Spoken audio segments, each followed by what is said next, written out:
ఎందుకంటే ముఖ్యంగా ఆయన నీవు నీ గదిలోకి వెళ్ళి నువ్వు ప్రార్థించినప్పుడు నీ ప్రార్థన రహస్యంగా నీ తండ్రి చూస్తాడని ఆయన అంటున్నాడు.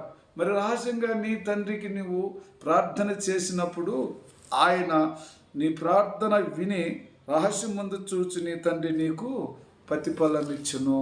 నీ ప్రార్థన విని అంగీకరించి నీ తండ్రి నీకు ప్రతిఫలం ఇస్తానంటున్నాడు. దేవునికి స్తోత్రం. ప్రేమైన సహోదరి సహోదరులారా, మరి ఆ విధంగా మనం భూమి మీద ఉన్నప్పుడే మన తండ్రి మనల్ని చూస్తున్నాడని భయము భక్తి కలిగి రహస్యమందు మన యొక్క ప్రార్థనను గదిలోనికి వెళ్ళి ప్రార్థించుకోమని తండ్రి నేర్పించినాడు. ఎందుకు గదిలోకి వెళ్ళాలో బయట చేయకూడదు. మరి గదిలోకంటే ఎందుకు వెళ్ళాలంటే నీ తలుపు మూచివేసుకోమని చెప్పినాడు. తలుపు మూచివేసుకోవాలన్న కారణం ఏమిటో మరి ఈ లోకములో అనేకమైన శోధనలతో మనము చూసినప్పుడు మన తండ్రిని మనం జ్ఞాపకం చేసుకోలేం. శోధనలే మనకు కనిపిస్తాయి కాబట్టి ఆ తండ్రిని నువ్వు చూడాలి, ఎవరిని చూడకూడదు, ఏ దుష్టాత్మలో ఉండకూడదని ప్రత్యేకత నీ తండ్రి నీతోనే మాట్లాడుతున్నాడు. అందుకే కదా ఆయన అంటున్నాడు, నీ గదిలోకి వెళ్ళి తలుపు వేసుకొని ప్రార్థన చేయమని నీ తండ్రి ఈ భూమి మీద నువ్వు బ్రతికున్నప్పుడే నీకు నాకు నేర్పిస్తున్నాడు. మరి అలా ఎంతమంది అయితే ఉపవాసముతో ఉండి మరి ఆయనతో మరి ప్రార్థించాలనుకుంటున్నావా?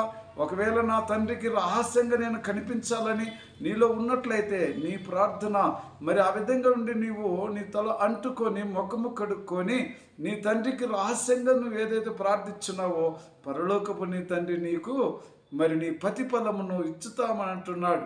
నీ ప్రతిఫలం అనగా నువ్వు ఏదైతే తండ్రితో మాట్లాడుకోవాలని మరి అందరిలో చెప్పలేని కొన్ని మాటలు ఉంటాయి. అది చాలా దేవునికి నీకు సంబంధించినట్టు మాటలే కదా. మరి అందుకే కదా ఆయన చెప్పినాడు, అందరిలో నాతో మాట్లాడలేవేమో. కాబట్టి ఈరోజు ప్రత్యేకంగా దేవునితో రహస్యంగా దేవునికి నీకు సంబంధమే ఉండాల. లోకములో ఏ మనుషులతో కాదు, మరి ఎవరితో కూడా ఆ మాటలు మాట్లాడలేవు. లోకంలో అనేక మంది అనేక రకాలుగా మాట్లాడవచ్చు. ఆ మాటల మధ్యలోని మాటలు కుదరవు కదా. అందుకే కదా రహస్యంగా నాతో ఏమైనా మాట్లాడాలంటే బిడ్డ నువ్వు నీ యొక్క తలుపులు వేసుకొని మాతో ఏదుందో నీ దుఃఖం ఏమిటో నీ ప్రాబ్లం ఏమిటో నాకే చెప్పు. కుటుంబంలో నీవు చెప్పితే వినలేనంటే నీ పిల్లలు కావచ్చు, భర్త కావచ్చు, భార్య కావచ్చు, ఎవరిని మాట్లాడటం లేదా? అయితే నీ తండ్రి దగ్గర నేను రహస్యంగా ప్రత్యేకంగా అని చెప్పివేయమని ప్రభువే మనకు నేర్పిస్తున్నాడు కదా. దేవునికి స్తోత్రం. కాబట్టి రహస్యంగా ఏదైతే నీ హృదయంలో ఉన్నదో నీ జీవం గల దేవునితో నువ్వు మాట్లాడి నువ్వు ఆ ఫలమును పొందుకోవాలని, ఆ రక్షణలో నీ కృప చూపించే దేవునితో నువ్వు మాట్లాడుకొని రక్షణ లేదా రక్షణ కోసం ప్రార్థించు. మారల మనసు లేదా మారే మనసులని